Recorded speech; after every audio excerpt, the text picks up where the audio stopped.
Alors, pour ceux qui ne connaissent pas Bain Magique, je sais que dans la salle, il y en a plusieurs qui nous connaissent déjà. Je fais partie d'un comité interentreprise dont il y a plusieurs membres ici aujourd'hui. On est une compagnie de revêtement de baignoire. Donc, on installe une coquille par-dessus votre coquille et votre bain existant, ce qui fait qu'il n'y a pas de démolition. Et notre créneau, c'est qu'on installe en une journée. La force aussi de Bain Magique, c'est qu'on a une approche Exact. Nous avons plusieurs fonctions à Bain Magique, plusieurs entreprises sous un même toit. Alors, par exemple, à partir du moment de l'approvisionnement de la matière première, nous avons l'extrusion. On fait nos propres feuilles de plastique. Nous avons notre centre de transformation, donc de thermoformage. Nous avons notre centre de résine, de composite, dont on fait notre propre outillage et nos propres moules, l'expédition, le magasin, entre autres, et d'autres départements de services, bien sûr, qui viennent soutenir le tout. Alors, tout ceci fait partie de la grande famille Bain Magique, qui dessert un réseau détail et nos propres magasins, environ 200 en Amérique du Nord. Donc, ce que Steve mentionne, effectivement, on a 2 usines. La principale à Saint-Eustache, c'est une entreprise québécoise qui va fêter ses 40 ans l'année prochaine. Donc, un beau succès québécois. L'usine de Saint-Eustache, on est environ 350 employés et celle au Tennessee, une centaine. On dessert également 48 magasins corporatifs, 6 au Canada et le reste aux États-Unis, et un réseau de plus de 200 franchisés. Donc, l'équipe de santé-sécurité fait de la santé-sécurité autant au niveau des usines que les magasins corporatifs. Par contre, les franchisés sont indépendants. Donc, aujourd'hui, la présentation va focusser uniquement sur nos TMS en usine, parce que j'en ai une panoplie au niveau de mes installateurs également, mais on va focuser pour l'usine. Donc, l'usine qui est en opération 5 jours, 24 heures et la maintenance 16 jours. On a un directeur, on a 3 chefs, 9 superviseurs, 195 employés d'usine et 151 employés administratifs au sein de l'usine de Saint-Eustache. On s'est doté d'un logo et d'une devise. Pourquoi? Parce qu'on le sait, on est submergé de communication tout le temps. On reçoit des tonnes de courriels, des tonnes de mémos, et on voulait que nos mémos se démarquent des autres. Alors, on a un logo santé-sécurité qui est orange flash, et quand les gens le voient, savent que ça vient de chez nous. Donc, on espère qu'ils le mettent en priorité.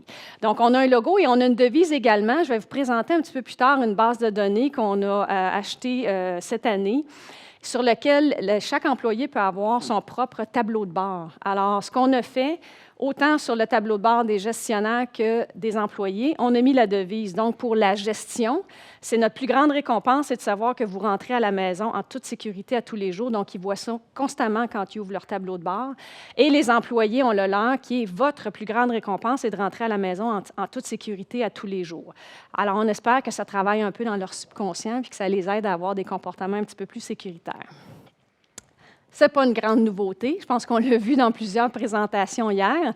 Donc, la pyramide d'accidents, nous, ce qu'on a fait, c'est que la condition 4 et 5, on les a jumelés, on les appelle tous des passés près, même la condition dangereuse, et on les gère de cette façon-là dans notre base de données. Ça nous permet de récolter toute l'information ensemble. Alors, ce que je propose de faire, c'est de vous présenter, il y a eu plusieurs pratiques de gestion du risque, ce qu'on fait chez nous. On a plusieurs activités. De ces activités-là découlent des statistiques au niveau des TMS. Alors, je vais vous les présenter par la suite. Et Steve va vous présenter ce qu'on a décidé de mettre en place chez Bain Magique pour essayer de diminuer nos TMS. Un point important que je dois mentionner pour ne pas l'oublier, c'est qu'on fête nos 40 ans l'année prochaine. Nos équipements ont aussi presque 40 ans. Donc, tous les équipements de thermoformage ont été pensés, conçus, dessinés et mis en place par les employés de Bain Magique. Donc, ça fait des années qu'on travaille avec les mêmes équipements, qu'il n'y avait pas eu beaucoup d'évolution.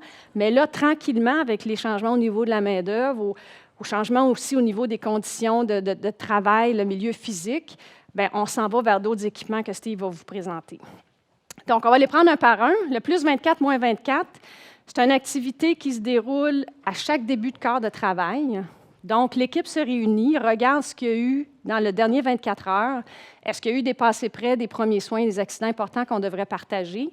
Et ce qui s'en vient dans la journée. Est-ce qu'on a des sous-contractants qui sont sur place qui vont nuire au travail? Est-ce qu'on a beaucoup d'absences qui vont faire qu'on va être obligé peut-être d'augmenter la cadence? Donc, on se positionne dès le début du quart de travail pour s'assurer que les gens connaissent les risques dans leur environnement. Ça, c'est le plus 24, moins 24.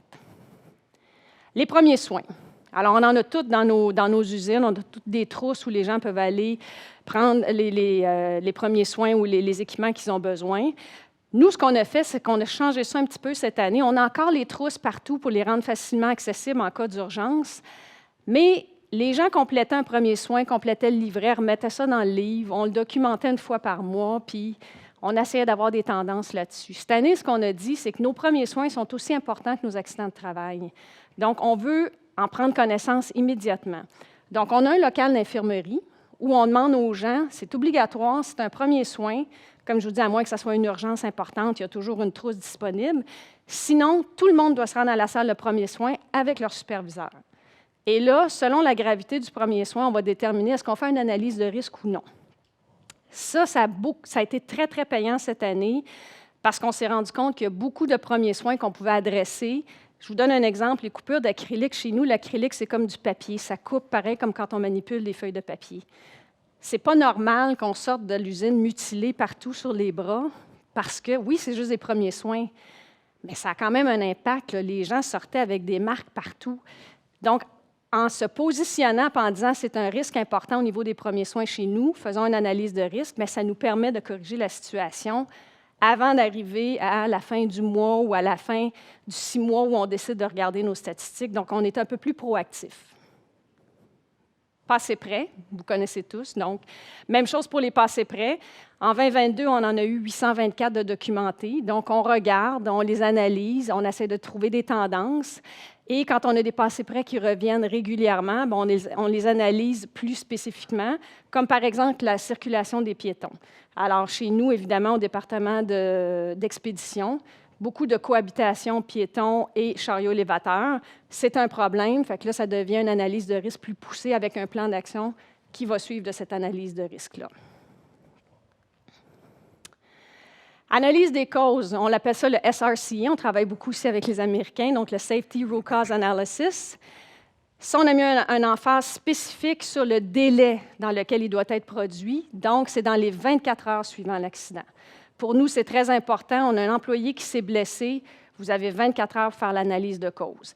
Donc, ça se fait en groupe. On essaie de trouver les causes pour éviter que quelqu'un d'autre se blesse.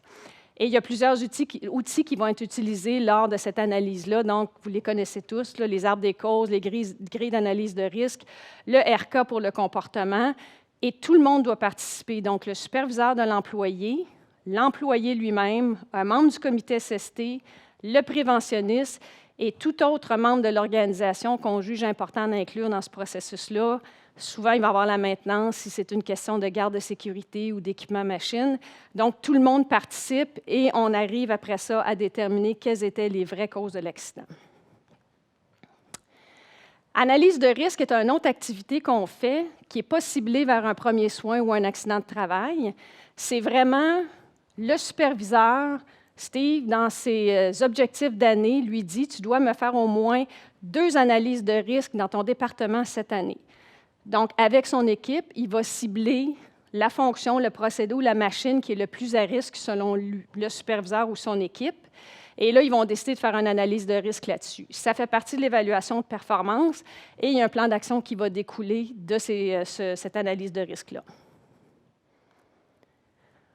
Modèle d'analyse de risque, bien, je pense qu'on l'a vu hier, on utilise pas mal tous le même, là, dans la fréquence, la gravité, la probabilité. Donc, on l'entre dans notre système, on détermine un code de priorité et avec ce code-là, ça nous aide à décider par où on va commencer. Et on refait l'analyse par la suite pour voir si la mesure qu'on a mise en place est vraiment, elle fonctionne bien ou si on doit rechanger et refaire une autre analyse de risque. Donc, c'est le modèle qu'on utilise chez nous. Audit par les superviseurs. Donc, les superviseurs doivent faire des audits de département chaque semaine. Environnement physique et observation de sécurité avec un employé. Donc, ça aussi, ça fait partie des critères des évaluations de performance. Ils doivent absolument le faire. Ça fait partie des objectifs qui sont donnés annuellement. Voici notre nouvelle base de données. Révélation qui est arrivée chez Bain Magique cette année. C'est vraiment quelque chose d'extraordinaire parce que je ne sais pas si, en tout cas, on était peut-être en arrière de la parade, mais on fonctionnait beaucoup avec des fichiers Excel.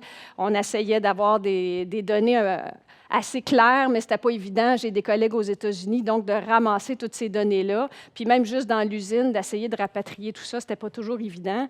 Donc ça, cette base de données-là, on fait tout avec ça maintenant, c'est génial. Donc ça nous permet de faire nos inspections, d'avoir nos SDS, et c'est en temps réel. Fait que je peux être assis ici, puis je peux voir si j'ai un accident, un premier soin qui vient d'être documenté, puis on peut réagir rapidement. Très utile pour nos statistiques aussi. Ça va faciliter beaucoup notre vie. Là, à la fin de l'année, cette année, on se rencontre toujours en équipe. Et ce qu'on faisait avec le fichier Excel, bien, combien de mains qu'on a eues puis combien de pieds, à un moment donné, ça devient assez long et pénible. Ça va beaucoup nous faciliter la vie. Très visuel. Et comme je vous ai mentionné au début, il y a un tableau de bord pour chaque employé. Fait qu'on peut mettre un message spécifique. Alors, si c'est la semaine de la santé mentale, on peut mettre un message qui va être diffusé pour tous les employés. Fait que c'est un outil de communication en même temps pour nous. On tombe dans les statistiques. Alors, je veux remercier Vanessa qui était là il y a quelques secondes, qui nous a beaucoup aidés. Oui? Oui. Ben, peut-être à la fin, juste pour être certaine. Vanessa, qui est ici avec nous aujourd'hui, qui a beaucoup aidé à monter nos statistiques. Alors, comme vous remarquez, 61 de nos accidents en 2022, c'était des TES. Donc, on en a beaucoup. C'est la majorité de nos accidents. Alors, on n'a pas le choix de se pencher sur la situation puis de trouver des nouvelles façons de faire. Vanessa m'avait partagé des statistiques dernièrement, puis j'ai trouvé ça un peu alarmant. Ça disait que la population, les jeunes qui ont aujourd'hui 25 ans, dans 10 ans, donc ils vont avoir 35, vont avoir les mêmes problèmes physiques que les gens qui vont avoir 70 ans. Fait que là, j'ai fait, OK, les gens ne sont pas en forme du tout, la condition physique n'est pas là. On l'a vu aussi, je pense, Participation a sorti des statistiques qui disaient qu'il y a 10 des jeunes, ça diminue de 10 l'adhésion à des programmes d'activité. Donc, on voit que notre main-d'œuvre est beaucoup plus portée sur les écrans que de se garder en forme. Fait que c'est sûr que si on garde les mêmes équipements qu'on avait il y a 25 ans, qu'on demande le même rythme et la cadence de travail, puis qu'on voit des statistiques comme ça, on se dit, bien, les gens ne suivront pas à un moment donné parce que la capacité physique n'est pas comme elle était avant. Donc, ça a beaucoup changé. Alors, la répartition de nos blessures en fonction de l'ancienneté, bien, 75 nos gens ont 3 ans et moins d'ancienneté. Donc, c'est les nouveaux qui rentrent chez nous, souvent les plus jeunes aussi. Donc, la majorité des accidents se passent pour ces gens-là. On a un petit pic entre 7 et 9 ans, mais en général, c'est vraiment notre main-d'œuvre la plus jeune. Même chose pour l'âge. Donc, ils ont tous 35 ans et moins, 75 d'entre eux. Est-ce que c'est en lien avec les statistiques que je viens de vous mentionner? Peut-être. Peut-être que non, mais on voit quand même une relation. Puis, 35 à 44 ans, 25 c'est quand même pas tant que ça. Puis, on écoutait Dominique hier qui nous mentionnait qu'à 40 ans, les délais de consolidation puis de réhabilitation, c'est un peu plus long. Bien, on est content au moins que de ce côté-là, nous, on arrive quand même à garder nos travailleurs en sécurité, mais il faut vraiment travailler sur notre main-d'œuvre plus jeune. Le nombre de blessures par quart de travail, bien, c'est en lien avec l'embauche. Tout employé qui rentre chez nous, notre moyenne d'ancienneté chez Bain Magique est de 9 ans. Donc, c'est sûr qu'un employé qui va rentrer de nuit. Il ne rentrera pas sur le quart de jour. Fait que c'est pour ça que le chiffre est très représentatif de ce qu'on vit au niveau de l'âge et de l'ancienneté. Et la partie du corps qui va être le plus endommagée, c'est souvent le dos, donc dorso-lombaire, les mains, les poignets. TMS qu'on voit constamment, tendinite, bursite au niveau des mains, des poignets, et des entorses au niveau dorsaux et lombaire. Répartition des blessures versus la cause. Donc, on parle de méthode de travail et posture. Oui, on fait de la formation, oui, mais quand on regarde ça, on se dit qu'il y a beaucoup de comportements humains là-dedans. Comment on fait pour adresser le comportement humain? Ce n'est pas toujours évident. On en a parlé hier. Donc, c'est vraiment la majorité, c'est des postures contraignantes, c'est des mauvaises méthodes de travail. Les gens n'ont pas suivi les procédures, ils veulent faire vite, ils veulent rentrer dans les KPI, selon ce qu'on nous dit souvent dans les enquêtes. Donc, malheureusement, ça entraîne le type de blessure qu'on a présentement. Alors, hiérarchie des mesures, c'est là que Steve et moi, on a discuté et on s'est dit, qu'est-ce qu'on fait? C'est sûr qu'il faut changer parce que on a beau essayer de changer le comportement, donner des EPI, on sait que ça ne fonctionne pas, là. Le comportement, c'est un point important. Alors, c'est là qu'on s'est assis ensemble et on a regardé des solutions. Alors, c'est ici que Sylvie et moi, on s'est assis et on s'est dit, bien, ce qu'on fait, ce qu'on vit, bien, les temps changent, le marché du travail évolue, change d'une façon assez dramatique. Et il faut commencer à penser différemment, changement de paradigme. Alors, on a toujours œuvré dans le EPI, le processus, l'ingénierie, vraiment dans ce secteur-là pour trouver nos solutions, nos mesures correctives, si on veut, avec tous les enjeux qu'on vit. Et avec le TMS, on a vu que hier, on a appris que l'individu, là, on peut juste aller si loin que ça. Dans le comportement, il y a plusieurs mots différents qu'on utilise pour identifier la cause racine de ce qu'on vit avec le TMS. Et force à admettre qu'on a de la difficulté à avoir des résultats soutenables dans le temps quand on vise vraiment le bas de la pyramide.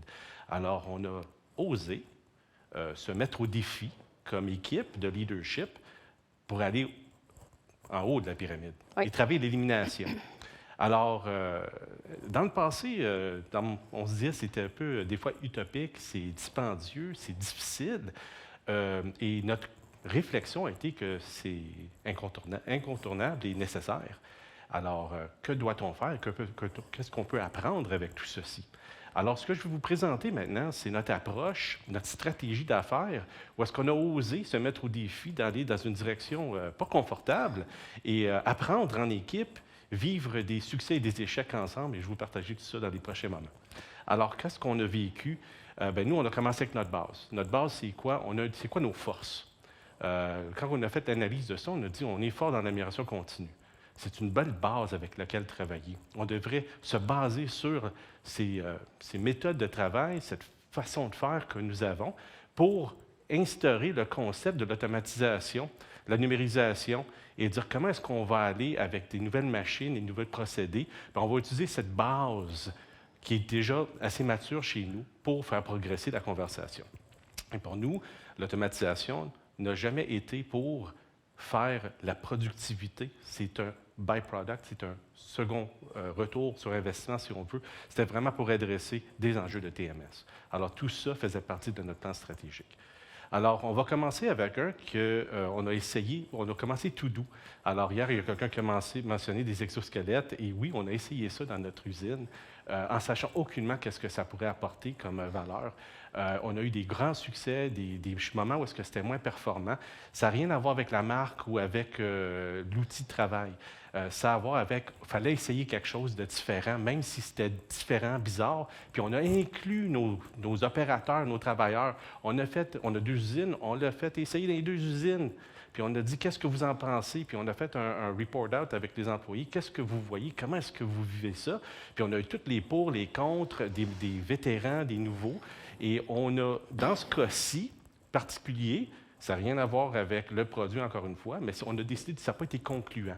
Pas parce que nous, en tant que direction, on disait « Hey, c'est hot, ça a de l'allure, on devrait le faire, c'est le fun, regardez comment il est mieux, regardez la posture, comment il est maintenu. » C'était intéressant pour nous, mais les employés n'adhéraient pas.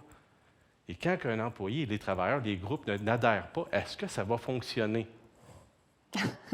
Ça ne fonctionne pas. Alors, on s'est dit, on va apprendre de nos leçons d'amélioration continue. Et même si nous, on voulait vraiment aller de l'avant avec ça, c'était peut-être pas le meilleur outil pour solutionner, mais ça a été extrêmement intéressant et on s'est aventuré. Alors, je vous présente d'emblée un exemple d'une initiative qui n'a pas été concluante, mais on a appris. On a appris en équipe. Puis les employés se sont dit, hey, ils sont à l'écoute, puis ils n'ont pas apporté quelque chose qu'on ne voulait pas, mais on participe dans d'autres choses, puis à un moment donné, il y en a un qui va fonctionner.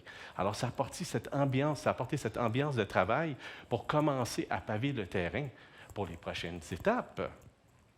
Alors, Sylvie et son équipe nous ont très bien démontré des enjeux. Je vais vous partager ce qu'on a fait. On a ciblé des lignes d'opération et on a identifié certains moments dans le temps où est-ce qu'on a dit, celui-là, il faut le solutionner. Alors, je vous rapporte à la pyramide. Comment est-ce qu'on solutionne?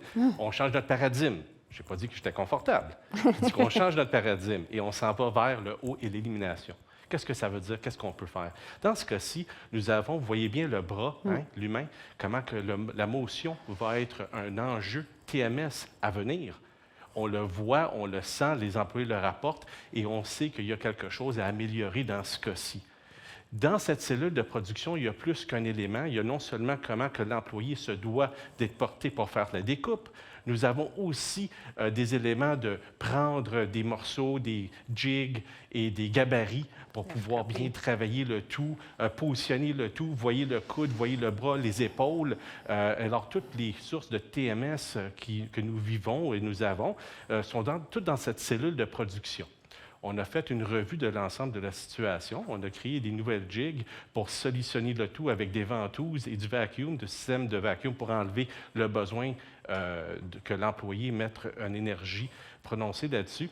Et on a développé une cellule de robot que vous voyez à l'écran présentement qui fait l'ensemble de l'œuvre. J'ai une petite vidéo pour vous montrer le avant et après.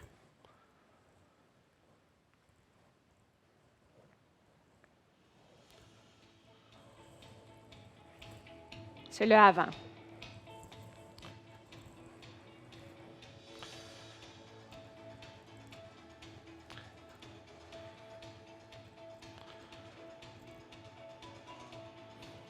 Le après. Alors, vous voyez ici la découpe qui a été éliminée.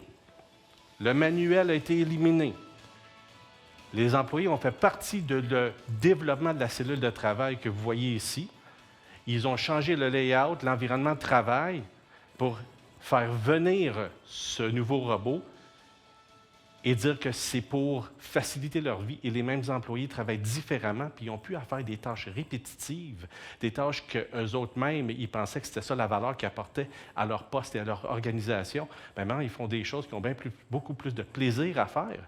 Et ils trouvent qu'ils apportent une nouvelle valeur. Ils opèrent le robot au lieu d'être la machine. Ils opèrent la machine. Alors ça, c'est la façon qu'ils le voient. Ça a pris du temps d'arriver là, mais voici un exemple. Puis c'est une grosse nouveauté chez Bain Magique parce que, comme je vous ai mentionné tantôt, nos équipements étaient un peu figés dans le temps. On avait les mêmes équipements depuis très, très longtemps. Fait qu'amener quelque chose de nouveau comme ça, c'est un gros pas pour nous en santé-sécurité dans l'entreprise. Et bien sûr, là, je vais mettre mon chapeau 2 petites secondes de directeur d'usine production.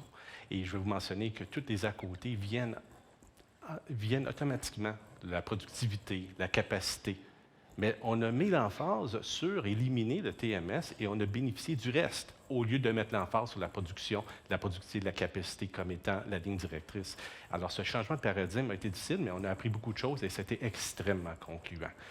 En plus, je partage le marché du travail, les enjeux au niveau de la pénurie de main-d'œuvre. Ceci vient aussi aider à ce niveau-là. Ça aide à la rétention aussi et ça aide à le bien-être au travail. Vous allez voir ce thème se répéter régulièrement. Alors, nous avons aussi, je vous ai mentionné qu'on a plusieurs secteurs de fabrication de notre usine. On fait de la colle.